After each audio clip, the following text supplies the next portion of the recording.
கொள்ள முடியும். இயேசு கிறிஸ்துவ மதத்தை உருவாக்கவில்லை. அவர் உயிரோடு இருக்கும் வரை அவருடைய ஞான யுக்திகளை யூதர்கள் புறக்கணித்தனர். யூதர்கள் பெரும்பாலும் ஆணவ தன்மையின் உச்சத்தில் வாழ்பவர்கள், மிகச்சிறந்த அறிவாளிகள்.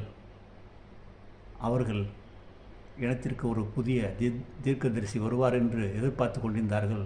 ஆனால் எளிய தோற்றத்தில் டச்சனின் மகனாக, ஜோசப்பின் மைந்தனாக வந்து நின்ற அந்த இயேசுவை அவர்களால் கண்டு உணர முடியவில்லை. காரணம், அவர்கள் பார்த்தது ஆணவ பார்வை. ஆணவ மனதினுடையாக ஒரு ஞானம் அடைந்த மனிதனை பார்த்தால் நீங்கள் அவருடைய சாதாரண தோற்றத்தை கண்டு புறக்கணித்து விடுவீர்கள்.